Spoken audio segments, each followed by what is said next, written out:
Nikola Jokic has been dominating the NBA for the past half decade. He has 3 MVPs in the last 4 years, and he arguably should have 4 straight. Can he do it again this upcoming season and secure his 4th MVP? Who's going to be Defensive Player of the Year? Will Rudy Gobert get his 5th depoy? Who will be most improved? Tyrese Maxey took a massive jump last season, and this season we will see a new quote-unquote role player turn into a star. It's early August of 2024 right now, and these award winners won't be announced for about another 10 months in April of 2025. But today, I'm going to try my best to predict who will win every NBA award in this upcoming season. If you guys go crazy on the like button on this video, I will drop my all NBA team predictions next. And if you guys haven't, make sure to subscribe. We're on the road to 3K subs. But without further ado, let's get into it. So let's start it off with Rookie of the Year. And how I'm going to do this is I'm going to have 3 finalists for each award. Now, the 3 rookies that I think are going to be closest to winning this award is going to be Memphis Grizzlies center Zach Edey. We have Matas Buzelis from the Chicago Bulls and Jared McCain from the Philadelphia 76ers. If you guys been watching Summer League, Buzelis looks really good. And I even remember like a year or 2 ago, I want to say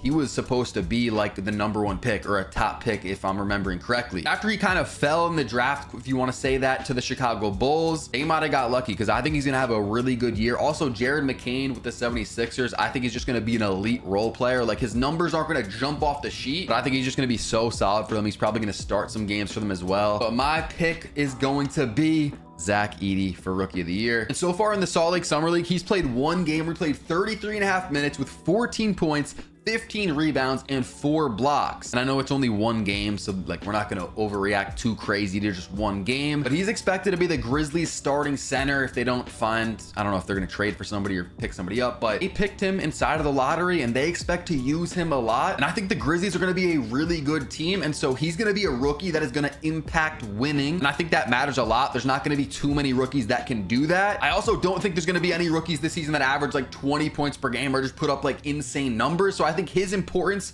to the Grizzlies is going to be what wins him Rookie of the Year. Next up, we have Clutch Player of the Year, and my 3 finalists are going to be Luka Doncic, Jalen Brunson, and Shai Gilgeous-Alexander. Now, this is a new award in the NBA. There's only been 2 winners in league history that have won this, which is De'Aaron Fox and Stephen Curry. All 3 of these players that I have as my finalists have something in common, and that is that they are closers. And also, they're on good teams, so they're going to be in a lot of close games where they're going to have the option, you know, they're the best player on their teams. They're going to have a lot of opportunities to go for game winners, and that's what it's going to come down to. Now, I am going to give Clutch Player of the Year to Shai Gilgeous-Alexander. My prediction is that he's going to be having like 2 to 3 different game winners throughout the season. I expect the Thunder to be very good, possibly a 60+ win team this upcoming season. They're going to have a lot of blowout wins, but I'm sure there's also going to be a lot of close games. And from what I've seen, you know, last year and over the past few seasons, SGA is a closer. He's clutch. He has ice in his veins, and I don't doubt that he's going to clutch up a lot of times this season. But same with Luka. Luka, same way, and Jalen Brunson is also a dog. So this is kind of a hard one to predict, but I'm just going to go with SGA. Now we have the Most Improved Player Award, and my 3 finalists are going to be Victor Wembanyama, Jonathan Kuminga, and Immanuel Quickley. Victor Wembanyama is currently the favorite to win Most Improved Player, but my thing is how much is he really going to improve? Because last season he had almost 5 steals and blocks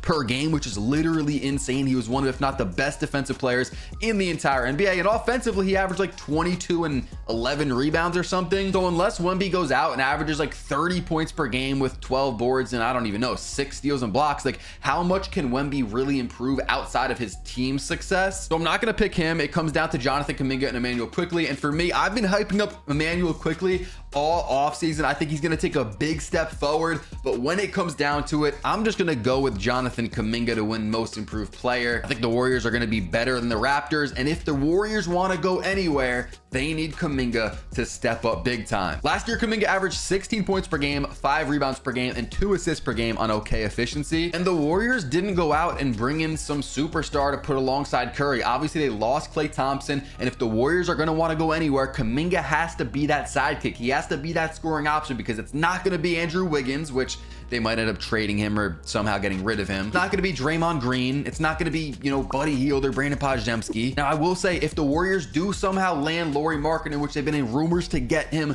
for a minute now, then I will change this pick probably to Immanuel Quickley. Although Immanuel Quickley is not expected to win Most Improved. I think if you look at the betting numbers, he's like 12th or 15th. So that's just like a hot take from me that I think Quickley's going to take a big step forward. Easy pick is Wemby, but I'm going to go off and I'm going to say Kuminga takes a step forward, averages, I don't know, in the 20s I'm going to say like 22 points per game, and is very impactful for this Warriors team that will probably be a low playoff seed, maybe somewhere in the play-in. Now we have sixth man of the year, and my three finalists are going to be Naz Reid, Malik Monk, and Josh Hart. This is a tough one. Last season, it came down to Naz Reid and Malik Monk, and Naz Reid barely beat him out. I think I don't know how many total points, like 495 or something like that. And Naz Reid beat Malik Monk by 10.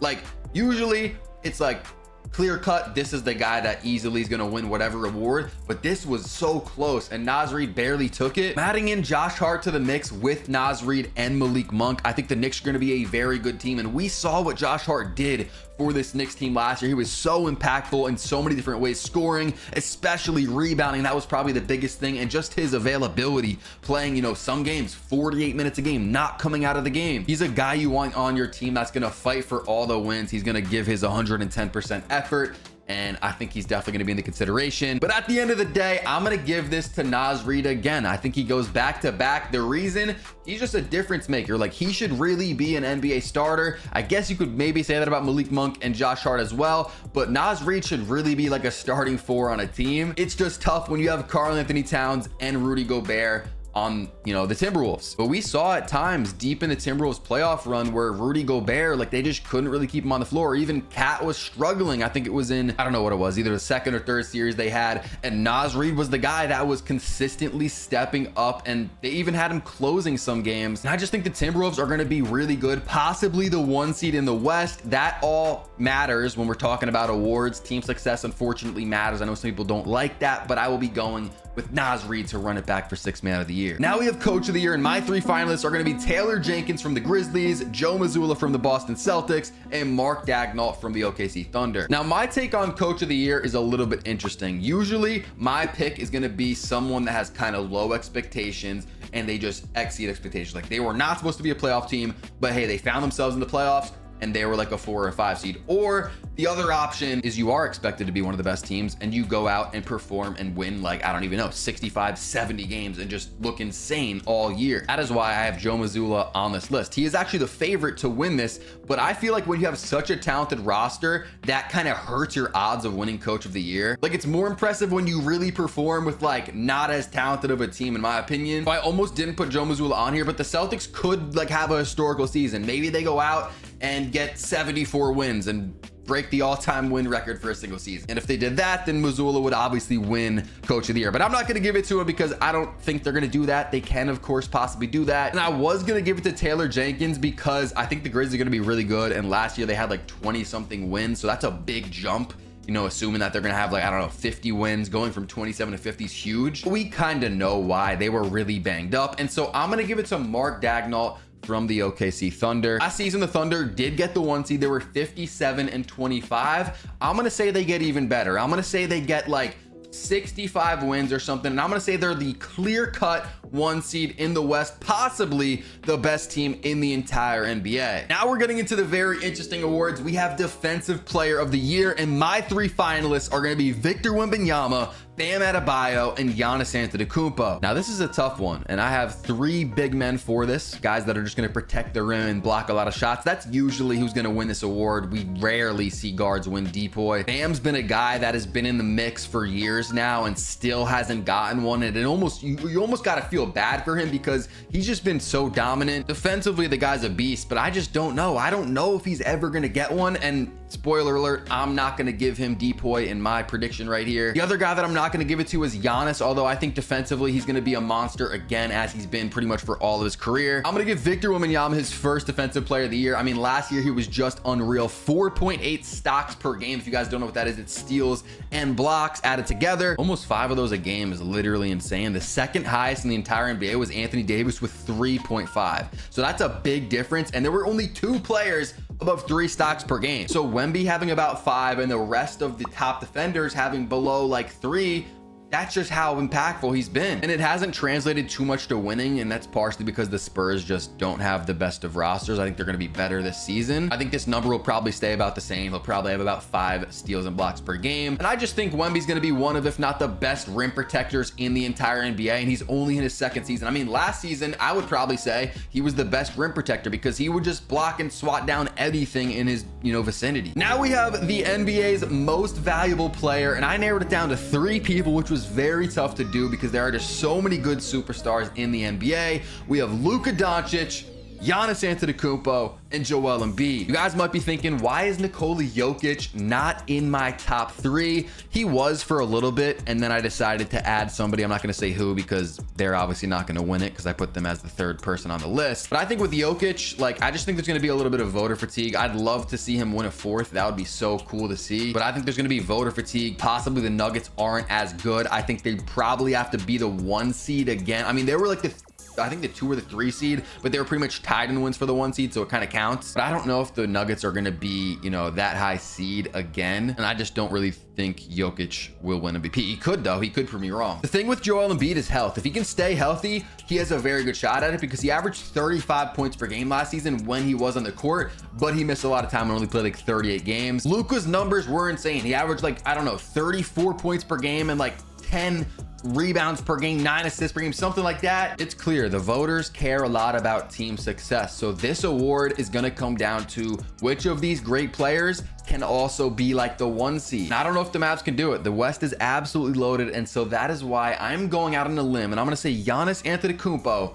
wins MVP. He already has 2 of them. And so my case for Giannis winning MVP, and I know it's a little bit crazy because if you look at the betting numbers, he's 6th on the list. There's a lot of guys above him like Luka, Joel Embiid, Jokic, SGA. I think I'm missing somebody, but still, Giannis to win MVP, a little bit of a crazy take. Not too crazy, but you know what I'm saying? It's a little different. I'm going to say the Bucks are either the 1 or the 2 seed. Of course, the Celtics are loaded, so that's kind of expected, them to be the 1 seed. But the Bucks, I think, bounce back. Dame and Giannis together, they get another year under their belt. I think Dame had a down year. I think he's going to pick it up, and the Bucks are going to be better. I think they're going to be better than they were last season. Of course, Giannis and Dame both missed time in the postseason. I think Giannis is going to average 31, 32 points per game with 11 rebounds per game, and he's going to have 6, 7 assists per game. And one of the big factors as to why he's going to win it is not only because the Bucks are going to be good and he's going to put up great numbers, but defensively. I think, again, I had him 2nd in my DPOY voting. I think he's going to be a monster defensively, a monster offensively, and he's just going to be on one of the best teams in the NBA. And make sure y'all subscribe. I'm putting out content all off season. I'll see y'all in the next one. Peace.